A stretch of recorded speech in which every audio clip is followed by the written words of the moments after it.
pushed for immunotherapy as well as new experimental treatments. But just this morning, the doctors had received the results of a recent MRI, showing tumors on her spinal cord that were inoperable, and they'd suggested hospice care. She'd easily accepted what she'd known for years. She was dying, and nothing could save her. All she could do was live each remaining day to the fullest and enjoy the time she had left. Her philosophy, since watching her mom waste away so thoroughly and painfully, especially the last year battling the disease. Mom's death had awakened Ellen to the fact that the disease was chasing her too, and would one day catch up. Now it finally had.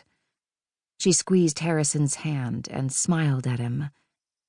"You know what I'd really like? In addition to more oxycodone to stave off the burning in her lower back." Harrison leaned forward as though to soak in her smile and words. "Anything. Whatever you fancy, you'll have it." Harrison had been a young scientist at Mercer when her dad had transferred from the Connecticut Pharmaceutical Research Center to the one in Canterbury. Harrison and her dad formed a friendship, and Harrison had been present in her life ever since. He'd been at her graduation from Sevenoaks, the private boarding school in Kent she'd attended after Mom died. He'd flown with Dad to Columbia when she'd graduated with her pediatric nursing degree, and he'd spent every holiday and birthday with her family over the passing years. Truthfully, he'd been more present in her life than Dad, who'd always been distracted and busy with trying to find a cure for her disease. At 39, Harrison was 12 years her senior. When she was younger, he'd seemed so much older and wiser, almost like a second dad. But in recent years, somehow the age gap had grown smaller and less significant, and he'd become more of a brother than a father figure. "Your wish is my command, love." He situated her hand carefully within his, as though she might break if he put even the slightest pressure against her. She could admit she'd grown frail and much too thin in recent weeks. The pain in her tailbone and back worsened every day. Her once tan skin was now pale, her healthy glow gone.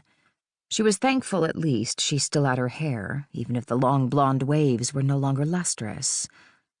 "I want a big, juicy cheeseburger, salty French fries, and a chocolate shake." It was a kind of unhealthy meal she rarely ate. But what was the point of avoiding artery-clogging, cholesterol-inducing food now? He sat back in his wheelchair, his mouth slightly agape. His hair, usually slicked back into neat submission, was lumpy from where he'd stuck his fingers.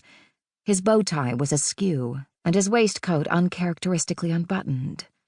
She couldn't remember a time she'd seen Harrison in anything other than a suit coat, waistcoat, and bow tie. He was always dressed flawlessly, looking the part of the aristocratic nobleman he was. Now at the sight of him, rumpled and ruffled, her smile widened. He didn't smile in return. Instead, his brow furrowed, causing his glasses to slide down his nose, revealing even more clearly the anguish swirling in his eyes. "So, you're planning to give up?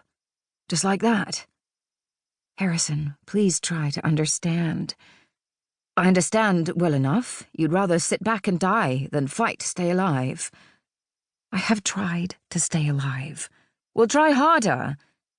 He'd never shouted at her before, but his tone was decidedly loud. For the passing of several heartbeats, she could only stare at the frustration and helplessness etched into the lines of his face. He'd already lost Dad and Marion, had watched them lie in comas and die before his eyes. Now she was all he had left. Yes, he had a few distant cousins, but he rarely spoke to them. Yes, he had colleagues and childhood friends, but they were nothing more than acquaintances now. No one he was particularly close to. In fact, Ellen guessed he was closer to his butler Drake than anyone else. She grazed the pearl necklace she wore most of the time, the one Marion had given her when she'd lain dying, the same one Mom had given Marion upon her deathbed. Stroking the glossy beads made her feel connected to Marion in a way she couldn't explain. Even so, Marion's death had left an empty place, one she